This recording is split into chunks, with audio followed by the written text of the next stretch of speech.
There are few Jedi as infamous as Jedi Bob when it comes to LEGO Star Wars, and he's finally got his own ship. This is Jedi Bob Starfighter, set number 75388, containing 305 pieces, was released as part of the Rebuild the Galaxy TV show series, and features the iconic Jedi Bob and a couple other figures. Back of the box shows some other play features and storage with the set, along with a few other shots of the figures. Jedi Bob's return was a long time coming, and today we're going to do a quick time lapse and speed build. I'll give you my thoughts on the build process and the set overall. Let's go ahead and get started. As we get started with Jedi Bob, we cut open the box. Inside you will find plastic bags. Of course, here in the US, there are 4 individually numbered bags, a plastic piece, a small sticker sheet, and of course, the instruction manual. As we dump out the pieces, I've really been looking forward to getting back to Jedi Bob here. So the first thing you do is you build the 3 figures, and then you get started on the actual starship itself. It goes together like any LEGO Star Wars set. It has a bit of a Technic frame as you're kind of getting everything together so it doesn't fall apart very easily, and this also allows you to get those really nice angles for the wings. I do like the color of this starship. It is very dynamic with its like red and white and then accent colors in the other pieces that end up getting hidden away by the build. But you really just start on that middle section there that kind of does the main support for the ship, and then you just do the build for the wings, which was a little boring other than putting the stripes on there because it ends up being a mirrored build, doing one side and then the other basically the same way except, reversed. So it was overall an okay build experience, but not my favorite. But let's go ahead and finish it up and take a look at it. Alright, and here is Jedi Bob Starfighter. So we've got the 3 characters over here, we'll come back to in just a second, but let's start with the Starfighter itself first. So looking at it, it's kind of like your standard starship as far as like what I would call like the episode 2 version, where it's like this triangle looking thing as opposed to the one I'll put on screen now.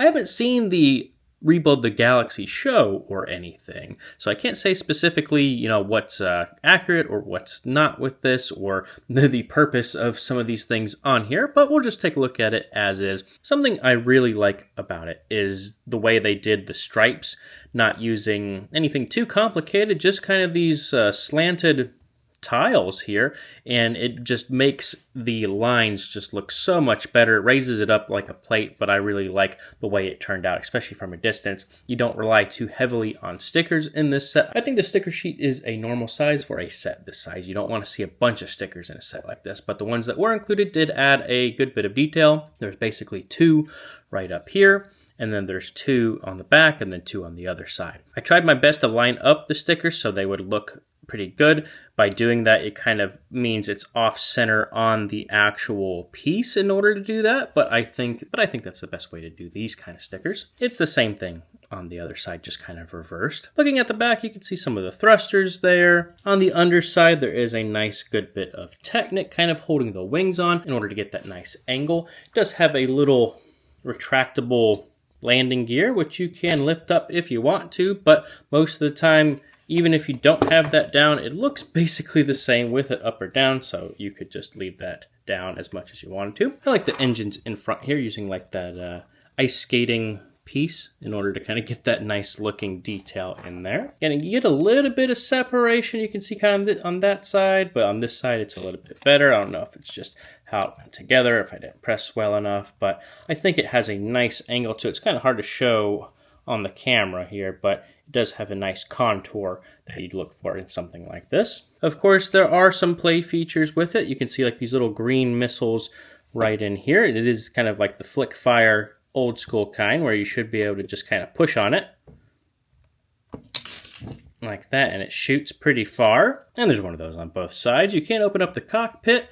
There is the normal LEGO Star Wars printed tile in there for the controls, and the little canopy in kind of like the darkish color, not clear, but you can see it's kind of like a gray. But overall, looks very nice. On to the figures now. It does come with 3, technically 2 minifigures and a little gonk droid here. We have the Ackbar Trooper, which is basically like an Admiral Ackbar head on a stormtrooper body. Comes with a little blaster there. Of course, we have the main attraction, Jedi Bob, and then just a little gonk droid. I believe they call him Servo or Servo. Starting with the Ackbar Trooper, again, nothing too crazy on this one. I really like the mold for his head and the nice printing on it. You can see a lot of detail up there. Otherwise, it's just your standard Stormtrooper body. It does have the nice legs with the toe printing and like the white belt. But otherwise, nothing too different on this other than just kind of putting random parts together, which is, I believe, is part of the whole rebuild of the galaxy thing. Next up, we've got Servo here. It does have the nice calculator piece on front, using kind of like those grill bricks and everything, but just your kind of standard gonk droid. They've made so many different versions of a gonk droid over the years in kind of different colors and themes, like the advent calendar and all that, but nothing crazy here. I wish there was a spot for him in the Starfighter, but there's really not, so he's going to get left behind. And the star of this show is Jedi Bob. So in short, we call him Jedi Bob because he came in one of the original clone gunships that came out, and it was just an unnamed Jedi at the time, so fans dubbed him Jedi Bob, and thus he was entered into LEGO Star Wars history as we know it. He's been involved in a number of fan campaigns and other things over the years in order to kind of bring him back. It's notable because his skin is yellow like the original LEGO Star Wars figures before they converted them to like more natural skin tones for most of the characters and everything. It's the first yellow skin tone character we've gotten from LEGO Star Wars in quite a while, I'm sure. But taking a closer look at him, it's a little different than the original in that this one is a bit more dirty as opposed to the original there. He's a little kind of scuffed up on purpose on his torso. He does have the little hood and the cloth cape, which I appreciate, his green lightsaber, and his classic smile on there. He does also come with a reversible face, which is new for this version of Jedi Bob, kind of a more serious look. But I like the classic Jedi Bob smile there, and just looks good in his classic hood and cape combo. But it's been a long time coming, but I'm glad we finally got another Jedi Bob, and I'm super excited to add him into our LEGO city as just an iconic piece of LEGO history and fandom and lore and all of that. I just think it's really great to have something like this. And here's just a quick look at all the leftover pieces for the set, most notably a little 1x1 calculator piece and an extra missile. Bob can fit inside his Starfighter. His cape gets a little crumpled up sometimes depending on how you get him in there, but you can kind of just close that up pretty easily. But in order to get him out, sometimes his hood will pop off like that, even though there's only two studs holding him down. Other than that, it's not too bad with getting him in there and out, but it can be a little difficult, especially if you're doing it one-handed. There are clips underneath the Starfighter where you can clip other accessories like his lightsaber, or maybe that extra missile you could put down there as well. It's just nice they included something like that so you can store things and not lose them when you have Jedi Bob just flying his Starfighter around and everything.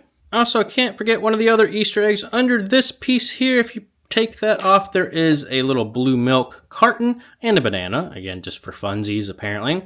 I do wish that little blue milk carton was printed, because they have printed that plenty of times before, but they just didn't do it here. But it's represented there with just the 1x1 stud. Alright, so what do you think of Jedi Bob's heroic return to LEGO Star Wars here? I think this is a nice set, especially if you get it on sale. This set retails for $39.99 US dollars. Again, with 305 pieces, it's a pretty fair deal for what you're getting with it. But you will see this set on sale now. I believe it's been out for a year, so be on the lookout for sales on places like Amazon. I'll have a link to that below in the description. But otherwise, I really enjoyed it. It's a sizable set. It feels good for the amount of pieces you're getting, even if it's 305. It still feels like it's worth $40, and that's the important thing. Again, especially if you get it on sale.